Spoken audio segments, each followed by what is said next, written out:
tinha passagem pela polícia.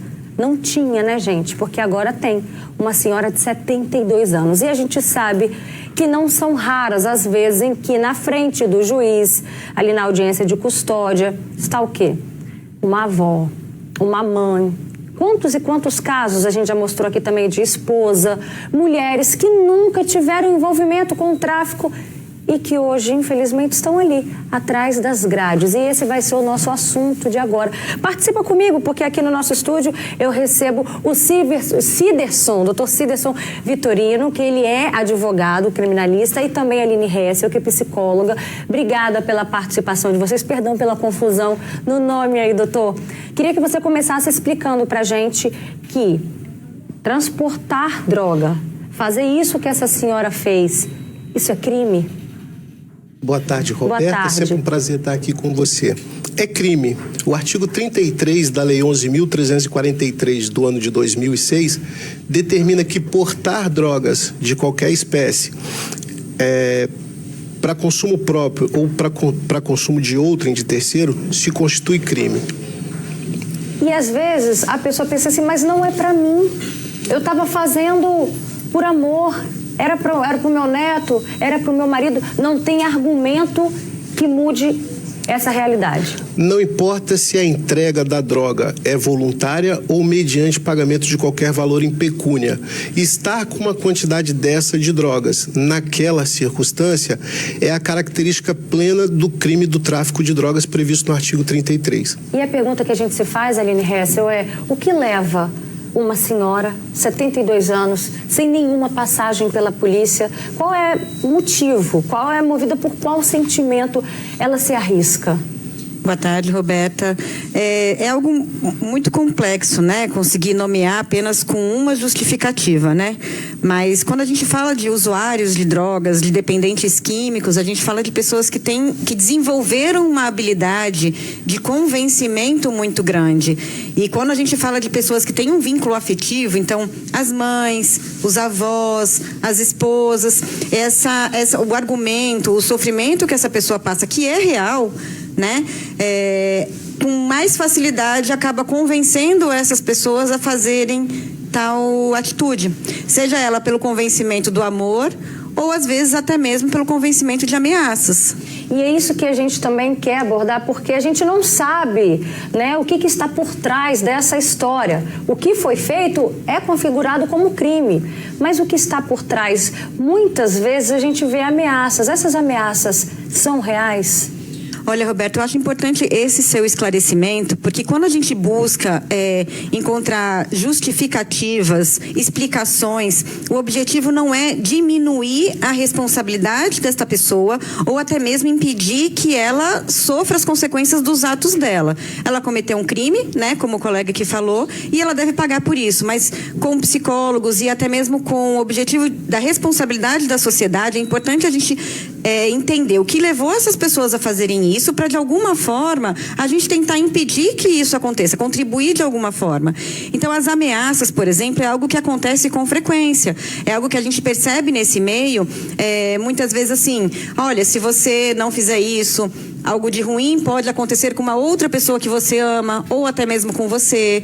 Ameaças essa que, às vezes, a gente não sabe o quão possível vai ser de ser concretizada, mas é o suficiente para fazer com que aquela pessoa se mova a cometer um crime contra até mesmo os próprios valores. Até mesmo porque a droga lá dentro do presídio, ela tem um valor muito grande, Ciderson. Ela tem um valor econômico no presídio maior do que aqui nas ruas, porque a dificuldade de se entrar com essa substância dentro do presídio é grande, e lá dentro ela é comercializada por um valor bem maior do que é comercializada aqui fora. O adendo que se faz é no que diz respeito à ameaça. A ameaça, ela pode ser penalmente relevante se, ao curso da instrução criminal, ficar provado que ela sofreu uma coação grave e que ela foi levada a produzir essa traficância para se livrar de um mal maior contra a sua vida, por exemplo. Mas isso só se ficar provado dentro da instrução criminal do processo, que inevitavelmente ela vai responder. Agora vamos pensar na realidade dessa senhora, né? 72 anos, então ela foi presa ali em flagrante, o que acontece com ela de agora em diante? A idade tem um peso também nisso? Tem um peso. O artigo 65 do Código Penal determina que menor de 21 e maior de 70 anos de idade são atenuantes no que diz respeito à dosimetria da pena. Ou seja, o juiz, ao analisar o curso do processo e ao final, na prolatação de uma sentença, quer seja de condenação ou de absolvição, ele pode levar em conta que o agente que cometeu o crime tenha menos de 21 ou mais de 70, e isso pode contar como atenuante para aquela dosimetria da pena. Acaba, então, que existe até mesmo uma estratégia de escolha da pessoa que vai lá fazer esse serviço, um perfil? Existe uma estratégia na busca desse perfil? Existe uma estratégia tanto na busca do perfil das pessoas que vão levar as drogas para o presídio, como aquelas pessoas que vão transportar por rodovias e até aquele que vai fazer a traficância no ponto final de venda para o consumidor final. Então, no ponto final de venda, nas chamadas bocas de fumo popularmente conhecidas, sempre quem atua na linha de frente são menores que são inimputáveis penais e quando são levados à delegacia, ao Poder Judiciário, pesa em favor deles a menoridade penal.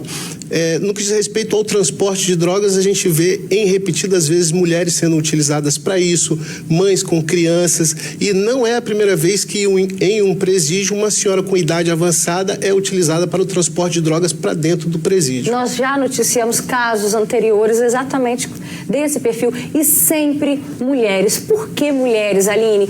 Por que nós temos essa facilidade em aceitar, em concordar que aquilo seja feito, por mais que tenha ou não uma ameaça por trás disso?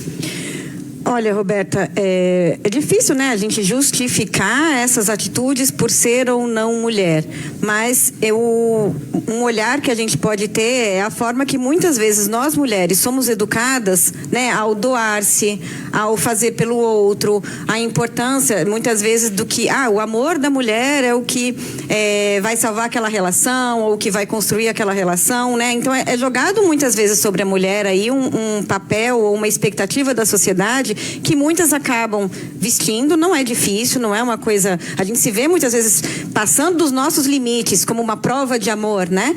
E certamente essas... Há uma fragilidade emocional? Isso, acredito que sim, né? Nesse sentido. E, mais uma vez, uma manipulação muito grande dessas pessoas que estão lá dentro, né? São essas pessoas que estão ali convencendo outras a cometer um crime por elas, né? Então, são essas pessoas, e esse eu acho que o mal que a gente deve tentar confrontar aí, é claro, orientar essas mulheres para não fazer isso, porque na verdade o objetivo delas é ajudar. A intenção delas ali não é colaborar com o crime, apesar da atitude ser essa. Mas o objetivo dela ali é acabar com o sofrimento de uma pessoa da qual ela ama. Só que essas mulheres podem entender que existem outras formas de acabar com esse sofrimento. E que se ele está lá também preso, privado da liberdade dele, isso é uma consequência também das atitudes dessa pessoa. Então, há toda uma conscientização que deve ser trabalhada, tanto para essas mulheres que estão aqui, como um trabalho mais rigoroso também dentro das prisões, para que esses homens não façam isso. E se fosse o contrário, né? A pergunta que a gente se faz, será que se fosse a mulher presa, será que o companheiro, será que o marido, será que o neto faria isso por essas mulheres? É a pergunta que a gente se faz, né? Eu acho muito difícil dar uma afirmativa quanto a essa resposta, porém, o que a gente vê nas filas dos presídios, o que a gente vê, né, com relação a dados e números, a gente vê um número muito maior de mulheres se expondo a esse risco com relação aos homens. E é o que a gente vai contar agora. A gente vai conversar com uma senhora que ela tentou entrar no presídio para levar droga, né, para uma outra pessoa, né, a pedido dela, e ela vai contar pra gente. É claro que por questões de segurança ela prefere não ser identificada e nós vamos sim respeitá-la, e ela vai contar pra gente como é que foi essa experiência. Boa tarde, a senhora me ouve bem? A senhora consegue me ouvir? Sim, senhora. Conta pra gente como é que foi essa experiência. Você foi levar droga pra quem? Foi ruim, entendeu? que é arrependimento matar, não levava mais, não tem? Que é ruim levar droga, que eu falo para todas as mulheres, não tem? Como é que foi? Por quanto tempo a senhora... Isso, só preconceito, entendeu? A senhora ficou presa por quanto tempo? Eu fiquei 2 meses e pouco. E como é que foram esses 2 meses?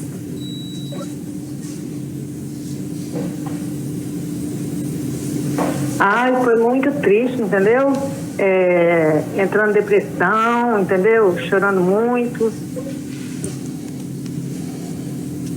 A senhora, em algum momento, passou na sua cabeça essa possibilidade de ser pega em flagrante, tentando entrar com droga no presídio?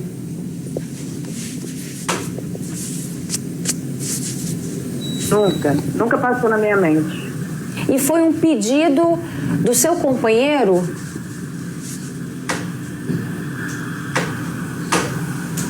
Sim, para o uso dele.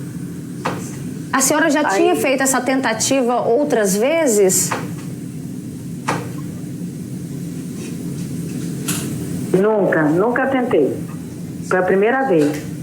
Vamos fazer o seguinte, a gente vai tentar melhorar essa conexão, tá dando um delay, para que ela possa relatar pra gente qual é a realidade de quem é pego em flagrante ali na fila do presídio, tentando entrar com droga. Às vezes, quem tá na fila pensa que não está cometendo nada, não é para mim, eu estou fazendo, exatamente o que a gente está debatendo aqui, é o pensamento de quem está ali, eu estou fazendo um favor, tentando acalmar, tentando levar o melhor conforto possível para o meu parente, para quem está ali, mas a gente está aqui fazendo esse alerta que se trata, sim, de crime, né, Ciderson? Roberto, o que chama a atenção é o seguinte, as pessoas não se dão conta de que a pena para o crime de tráfico de drogas varia de 5 a 15 anos. Não é uma pena branda. As pessoas que forem pegas cometendo o crime do tráfico de drogas vão se submeter a uma ação penal e no final podem ser condenadas a até 15 anos de prisão. No caso dessa senhora que a gente está conversando, né, você disse aí o mínimo de 5 anos. Ela com 2 meses e meio, ela conseguiu a liberdade. Por quê? O que explica isso? Várias coisas podem explicar a liberdade dela e a manutenção da prisão de outras pessoas diferentes dela. Ocorre que a manutenção da prisão e a concessão da liberdade provisória, elas são de índole particular do agente. Um exemplo, se a mulher é a única mantenedora do lar e sobre a guarda dela tem 2 ou 3 crianças, o Estado entende que é melhor essa mulher estar em casa cuidando das suas crianças do que pagando uma pena provisória do tráfico de drogas. Não sei o caso dela específico, mas essa é uma circunstância que eu dou como exemplo para que a liberdade desse tipo de situação seja aperfeiçoada. Deixa eu voltar a falar com essa senhora, a gente conseguiu melhorar a nossa conexão. A senhora me ouve melhor agora? Tô. Certo, então você estava contando, né, como é que foi esse pedido do seu companheiro, como é que foi que a senhora resolveu então atendê-lo? É porque ele é usuário, não tem? É para o uso dele. Aí eu peguei e levei. Eu pensei que não ia ser pega, não tem? Pelo body scan. E aí, no momento que aconteceu o flagrante, qual foi sua reação? Já que você jamais imaginava no perigo, né? No crime que a senhora estava cometendo na época. Alô? Oi, você me ouviu? Eu perguntei qual foi sua reação no momento em que a senhora foi pega em flagrante. Eu fiquei muito nervosa. E como é que foram esses 2 meses? Minha família não ia me abandonar, não ia visitar, não tem? Vocês continuam juntos? Oi? Vocês continuam juntos? Não dá para entender você, não. Vocês continuam juntos no relacionamento? Estou casada com ele. A senhora é casada? Estive bem com o relacionamento com ele. Nunca brigamos, entendeu? E aí a pergunta que a gente se faz é como é que ficam essas visitas? A nossa conexão está ruim, mas eu acredito que o advogado, o Dr. Siderson, possa explicar para a gente como é que ficam essas visitas de agora em diante, já que ela é casada com ele, Siderson. As visitas são subjugadas ao crivo da Secretaria de Justiça, que toma conta da população carcerária. E a Secretaria de Justiça tem o poder discricionário de impedir que essa senhora volte a visitar esse senhor que está preso, justamente por conta do histórico da tentativa dela entrar com drogas para fornecer para ele dentro do presídio. Isso durante toda a pena dele? Ela Sim. está completamente suspensa. Isso é o entendimento da Secretaria de Justiça. A Secretaria pode barrar, impedir de que ela entre novamente em contato com ele. E se por acaso abrir uma exceção numa data especial, uma data específica, se ela for pega de novo, se ela for reincidente? Bom, se ela for reincidente, dificulta, obviamente, a concessão de uma nova liberdade provisória. A prisão preventiva, obviamente sendo convertido flagrante para preventiva, é bem capaz que ela fique encarcerada durante todo o trâmite do curso processual do segundo crime e também do primeiro, onde ao final de todo esse circuito serão somadas as penas e ela pagará, obviamente, podendo chegar a 30 anos de cadeia. Agora, o que eu conversei com ela anteriormente nos bastidores, bati um papo com essa senhora e ela já me disse, palavras dela, ela disse que não compensa, que se arrepende, né? Porque a nossa conexão ficou ruim, mas eu me sinto na liberdade de traduzir exatamente o sentimento que ela me passou durante o telefonema que nós tivemos anterior.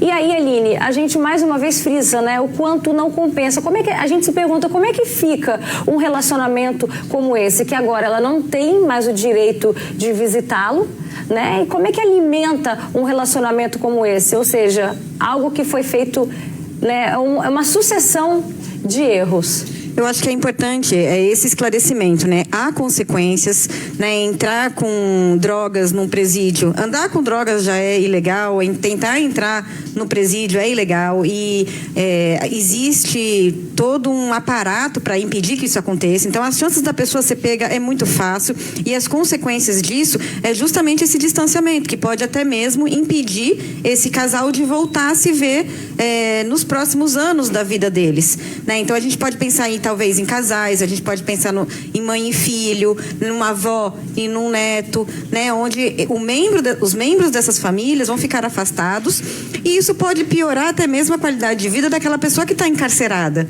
né? Então, essas pessoas que estão no presídio, elas precisam desse apoio da família. As visitas são importantes, né? A família é importante. Então, no momento em que a pessoa está se colocando ali em risco, achando que está fazendo bem, ela, na verdade, está se colocando em risco, em grandes riscos de prejudicar ainda mais aquele membro da família que ela tanto ama. E nesse caso da avó e do neto, que nós noticiamos hoje, né? Uma avó de 72 anos, tentando entrar no presídio com droga para atender um pedido do neto. E na cabeça dele, né? A minha avó me apoiando. Isso também tem impacto? Olha, ali, na verdade, o que está falando mais alto no convencimento dele não é o apoio, é a dependência química. Então, todo o convencimento dele ali com a avó, todo o apelo emocional que ele faz com ela, é a dependência química. E as pessoas com dependência química têm uma capacidade de convencimento, de articulação, de manipulação muito grande.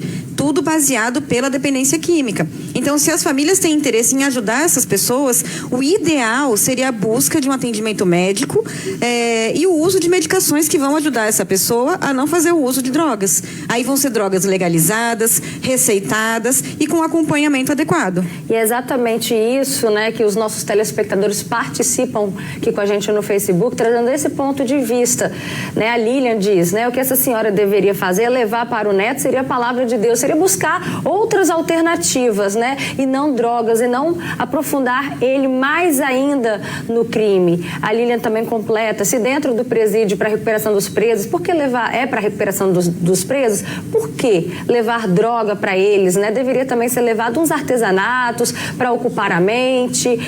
Também tem um comentário da Maricilda Borges, ela diz que o pior que já fez a família sofrer por estar preso, né? E o que a gente imagina o sofrimento da família de ter um ente querido ali dentro do sistema prisional. E ainda faz sofrer mais ainda por fazer com que as pessoas cometam erros, façam errado, e aí ela vê a falta de coração. Acaba que todo mundo da família pode estar sujeito a isso. Roberta, a pergunta que se faz é a seguinte: a única política de enfrentamento da sociedade para o consumo e comercialização de drogas é o encarceramento? Quais são as outras políticas públicas que o governo pode lançar a mão para livrar não só o particular, mas também a sua família do uso, do consumo e do excesso e do abuso das drogas? Então a gente precisa pensar novos modais de solução para o problema da droga, diverso do encarceramento, porque as cadeias se multiplicam, superlotação, uma grande população carcerária no crime de drogas está ali guardada, e a gente tem que entender se é realmente eficiente, doutora Aline, o encarceramento para a prevenção das drogas. É a pergunta que fica. No caso dessa senhora de 72 anos, o neto dela foi preso por furto e roubo, né? E aí deve ter todo um contexto também relacionado, ligado à droga, né? Mas no caso de furto e roubo, a gente entende, mas aí você também está trazendo esse ponto de vista até mesmo dessa senhora, né? Que foi pega, que aí também é presa, né? Qual é a política que o Estado tem para isso, né? Existe algum tipo de programa que enquadra essas pessoas em algum tipo de treinamento? Vamos investigar como que está a vida dessas pessoas. Vamos investigar que aquele que está na traficância, ele tem uma oportunidade de qualificação profissional para sair do mundo da traficância. Aquele que é dependente químico, existe uma clínica para ele pode se internar, pode haver a internação compulsória. São pautas que também devem ser levadas a exame para a gente procurar de uma forma ou de outra a solução para o problema e não produzir novos problemas a partir de uma situação que é a do consumo e uso de drogas. Até porque a gente imagina que lá dentro da cadeia ele não vai aprender a se livrar do vício, né, Aline?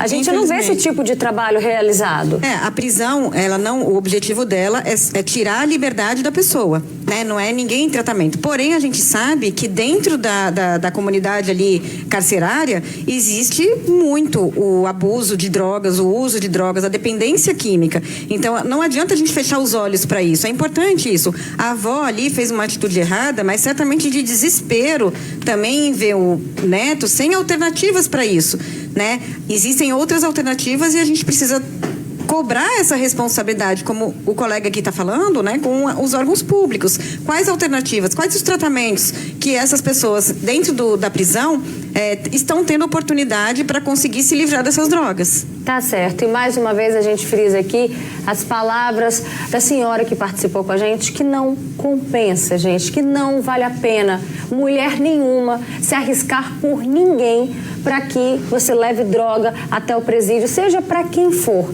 Não compensa, até porque você está cometendo um outro crime. Obrigada pela participação de vocês. Obrigada, doutor Ciderson. Obrigada também, Aline, viu? Bora